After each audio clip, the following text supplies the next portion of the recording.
कुंवारी कन्या शिव महापुराण की कथा को श्रवण करती है, उत्तम वर प्राप्त कर उत्तम कार्य की ओर जाती है। कोई पुरुष शिव महापुराण की कथा को श्रवण करता है, उत्तम फल को पाता है। कोई सौभाग्यवती नारी शिव महापुराण की कथा को श्रवण करती है तो वो अखंड सौभाग्य प्राप्त करती है। ऐसी पावन शिव महापुराण की कथा, तो फिर मैं बेधव्य होकर इस कथा को श्रवण कर सकती हूँ? क्यों नहीं कर सकती? तू कर कथा श्रवण।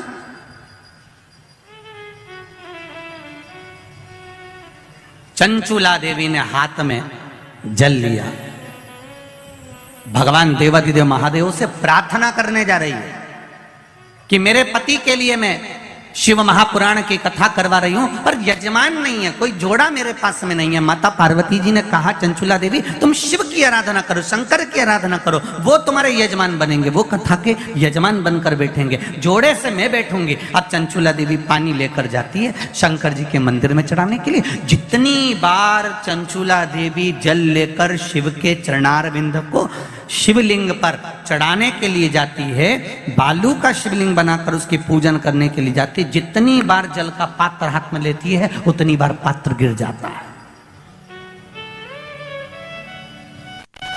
अभी तक जितनी भी कथा हुई हैं, आप पुरानी कथा भी निकाल कर देखना, उस कथा में चंचुला देवी का जो आराधना का प्रसाद जल का जो महत्व है वो आज तक कथा में वर्णन नहीं आया। पर ये जो प्रसाद शिव महापुराण की कथा चल रही है बड़ौदा में, आपको पहले भी कहा कि ये कथा संपूर्ण भारतवासियों के लिए और देश विदेश में बैठे हुए भक्तों के लिए एक अलग गौरव की बात है कि ये कथा का रसतत्व अपने को मिल रहा है। चंचुला देवी के हाथ से कलश गिर गया। किसी दिन चंचुला देवी का जल अच्छे से चले जाता है, बाकी के दिन चंचुला देवी का हाथ का वो जल अपने आप गिर जाता है, वो कलश भूमि पर गिर जाता है।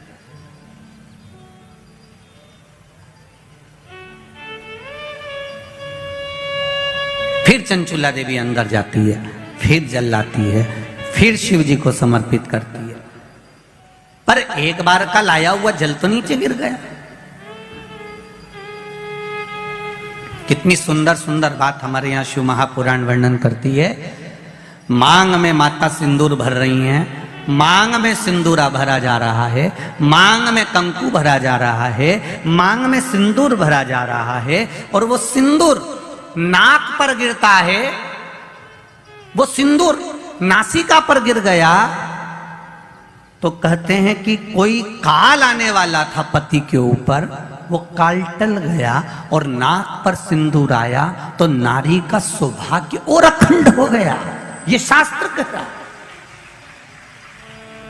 और सिंदूर भरते समय वही सिंदूर अगर भूमि पर गिर गया तो अब देखिए जरा, देवी भागवत को उठाकर पढ़िएगा, वो सिंदूर जो मांग में भरा जा रहा है और नाक पर गिर गया तो शुभ होगा, पति की उम्र बढ़ाएगा, घर में बच्चों का विवाह होने वाला होगा, कोई अच्छी सूचना आने वाली होगी। मांग में भरने वाला सिंदूर नाक पर आकर गिरता है तो कोई सूचना अच्छी मिलने वाली होती है, कोई बंधन कटने वाला होता है, कुछ अच्छा हमारे परिवार में होने वाला होता है, पति की उम्र बढ़ने वाली होती है, कोई रोग आने वाला था वो कट रहा होता है। और वही सिंदूर अगर भूमि पर मांग में भरते समय गिर जाता है तो समझ लो कि कुछ ना कुछ ऐसा काम होने वाला है कि मेरी आंख में आंसू आएंगे, वो निश्चित है,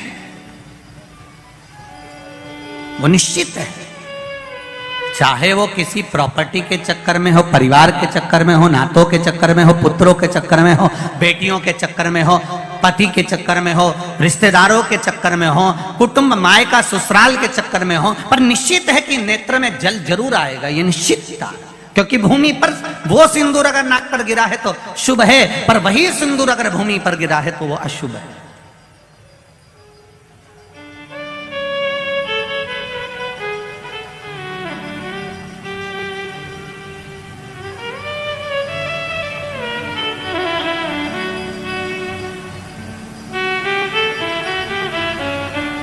बहुत ध्यान देना जरा, प्रसाद शिव महापुराण की कथा चल रही है। संपूर्ण देशवासियों की मेरी माताओं से निवेदन है, मेरे इन भाइयों से निवेदन है, उसको जरा ध्यान से सुनना। आप सालासर बालाजी गए, आप मेहंदीपुर बालाजी गए,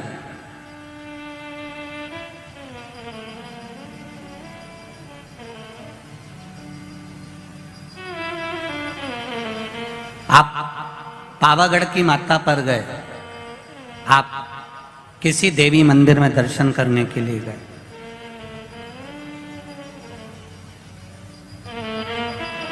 वहां से उन्होंने हनुमान जी के मंदिर का सिंदूर लिया और तुम्हारे माथे पर लगा दिया। समझना जरा कथा को बहुत अच्छे से। उन्होंने हनुमान जी का सिंदूर लिया, तुम्हारे मस्तक पर लगा दिया। अब मस्तक पर आपने अगर सिंदूर लगाया है और हनुमान जी महाराज का या देवी जी का या भगवान का सिंदूर आपके मस्तक पर लग गया है, तो वो सिंदूर कम से कम शास्त्र कहता है 2.5 घंटे तक आपके मस्तक पर रहना चाहिए। कितने घंटे तक रहना चाहिए? जम के बोलो जरा। 2.5 घंटे तक रहना चाहिए। कारण क्या है?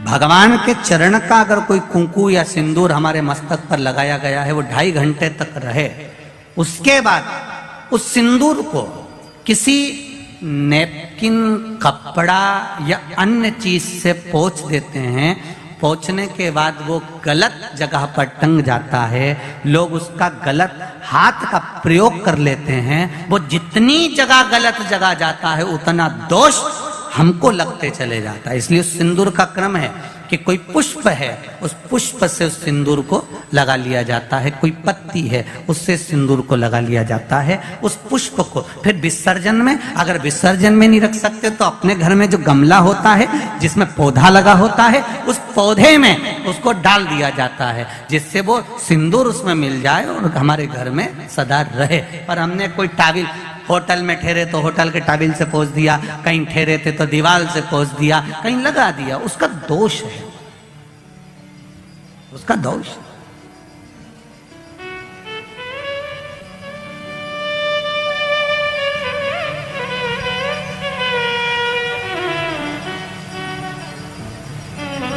कितना सुंदर बात कहा गया है। नारी मस्तक पर मांग में सिंदूर भर रही है, नाक पर गिरा शुभ है, जमीन पर गिरा शुभ है। जमीन पर गिरा वो शुभ है, पर मांग का सिंदूर नाक पर आया। इसलिए आज भी बिहार में, जो लोग राजस्थान में, बिहार में, मारवाड़ में, इधर उधर अगर आप लोग जाते होंगे तो जब कई बार आपने देखा होगा, आप जाइए जरा कहीं योग लगे तो दादी रानी सती के मंदिर पर जाइए, या आप कहीं झुंझुन जाइए, कहीं आप बिहार साइड, उत्तर प्रदेश साइड में जाएंगे तो माताएं जब मांग भरती है, जब वो छठ की पूजन करती है, कोई बड़ी पूजन करती है, तो सिंदूर थोड़ा सा नाक पर लगाकर सिर तक लेकर जाती है। चाहे बंगाल साइड में चले जाओ, चाहे आप यूपी में, चाहे बिहार में चले जाओ, नासिका पर सिंदूर का भाव आ जाता, जमीन पर नहीं गई। आज बहुत सुंदर सा एक उपाय है, बहुत सुंदर सा, शायद आपकी जिंदगी में सबके काम आए, सबके काम आए। दुनिया के लोग कहते हैं शंकर भगवान को भांग प्रिय है, शिवजी नशा करते हैं, या लोग वाक चिलम दिखा देते हैं, चिलम पीते हैं। पर शिव महापुराण की कथा में कहीं ऐसा चरित्र नहीं आया कि हमारे हिंदू धर्म के कोई भी देवी देवता कोई नशा करते, पुराणों में नहीं। हाँ, शिव नशे से मुक्त करते हैं। किससे मुक्त करते हैं? नशे से मुक्त करते हैं। शंकर नशा मुक्त करते हैं। जैसे तंबाकू का सेवन करने वाले होते हैं और वो तंबाकू नहीं छोड़ पाते, आप कितना ही प्रयास करो उनके लिए, आप बहुत बोल लो, झगड़ा कर लो, और ऐसा नहीं है कि आप लोगों ने झगड़ा नहीं करा होगा, कितना करा होगा, ईमानदारी की बात बताओ।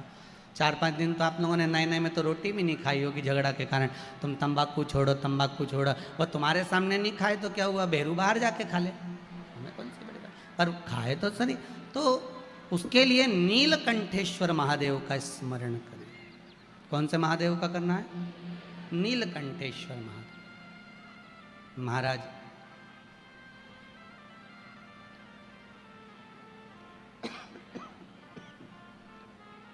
बेलपत्री की छाल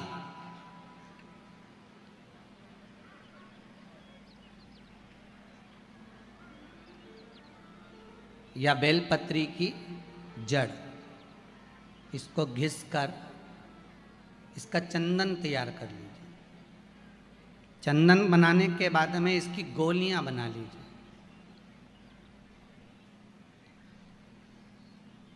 गोली बनाकर शंकर भगवान के शिवलिंग के पास में 7 स्थान पर उसको रख दीजिए। नीलकंठेश्वर महादेव का स्मरण करिए नशे से मुक्त करने के लिए। ये तंबाकू वालों के लिए आज विशेष वर्णन है, ध्यान दीजिएगा।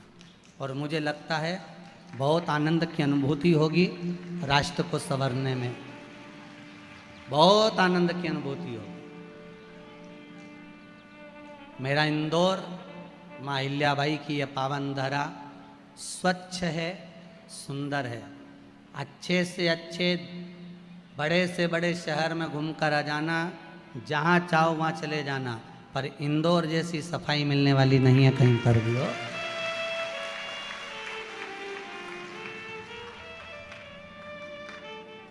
हम तो कहेंगे ये माँ अहिल्याबाई की नगरी नहीं, ये गुरुओं की नगरी है। यहाँ ज्ञान बहुत मिलता है।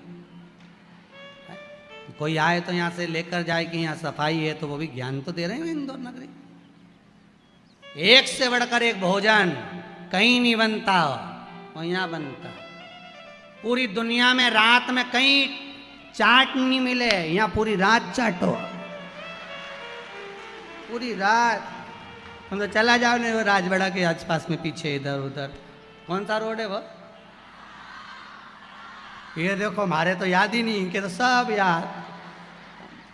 सराफा, हाँ बस चले जाओ ने आधी रात के खूब खाओ पीड़ मौज करो। दिन भर पत्नी के प्राण खाओ, रात के चाट खाओ। अब इससे बढ़कर गुरु नगरी कहाँ मिलेगी ये बताओ अच्छा ईमानदारी से। और यहीं सब भगवान के भला। और एक बात है, मालवा क्षेत्र है, भोला क्षेत्र है। मालवा क्षेत्र में लोग बहुत भाव से और भोले बसते हैं। इनको भक्ति से मतलब है और भगवान के भजन से मतलब है। कहीं अगर भजन हो रहा हो तो तुरंत 25-50 लोग इकट्ठे हो जाते हैं। भजन में इतनी प्रबलता है, यहाँ के भक्ति में इतनी प्रबलता है। ये मालवा क्षेत्र है ही ऐसा। शिव उपासना में आप जो गोलियां बनाए हैं चंदन की, बेलपत्री की जड़ या बेलपत्री की छाल की, वो रख दें। महाराज नीलकंठेश्वर महादेव का स्मरण करें। 7 गोलियां 7 दिन जो तंबाकू खाता है उसको दे दें। महाराज सुबह के समय पर वो गोली मुख में रखें। आप देखेंगे धीरे धीरे तंबाकू से नफरत उत्पन्न होने लगती है। तंबाकू मुख में नहीं रख पाएगा।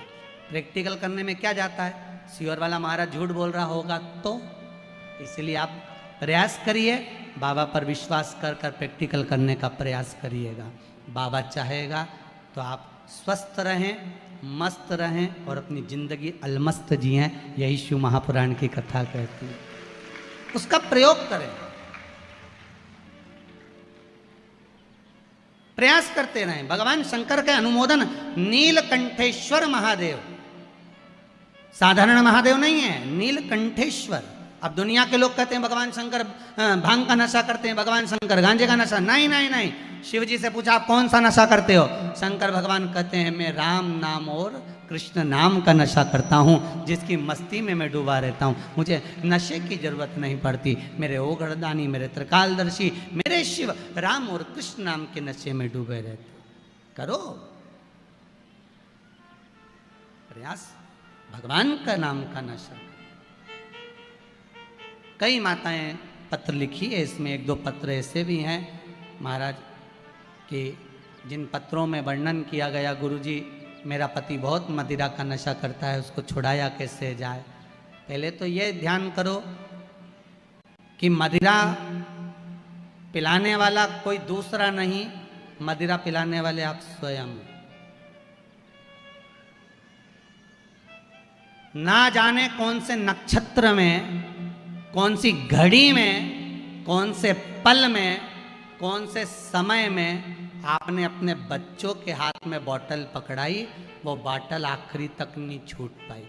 बच्चा था, पहले माताएं चम्मच से दूध पिलाती थी, छोटे से बच्चे को माँ ने बोतल पकड़ा दी। वो पहली बार की बोतल बच्चे ने ऐसी पकड़ी कि आज तक नहीं छूटी। बचपन में थी दूध की बोतल, बड़ा हुआ तो आ गई पानी की बोतल, और बड़ा हुआ तो कोल्ड ड्रिंक की बोतल, और बड़ा हुआ तो डेज बोतल। समझ गए? नाम नहीं बोलूंगा। ऐसी बोतल पकड़ाई कि वो छूट नहीं रही है। ये बोतल पकड़ाने वाली कौन है? जम के बोलो। माँ। डॉक्टर बोलते हैं बच्चों को माँ अपना स्तनपान कराए, ताजा दूध पिलावे, पर माताओं के पास में समय कहाँ है? समय है कहाँ? इनको पहले डेंटिंग पेंटिंग करने से फुर्सत मिल जाए, तब ये बच्चों को दूध पिलाए। इनने तो बोतल भरी दूध की, पकड़ा दी। अब वही बच्चा आज तक बोतल नहीं छोड़ा, अब नहीं छोड़ रहा, और तुम महाराज जी से कहो महाराज जी बोतल छोड़ा दो। महाराज जी कहीं करे हूं मैं? छुड़ाना तुमको था, तुम्हें छुड़ाना चाहिए था।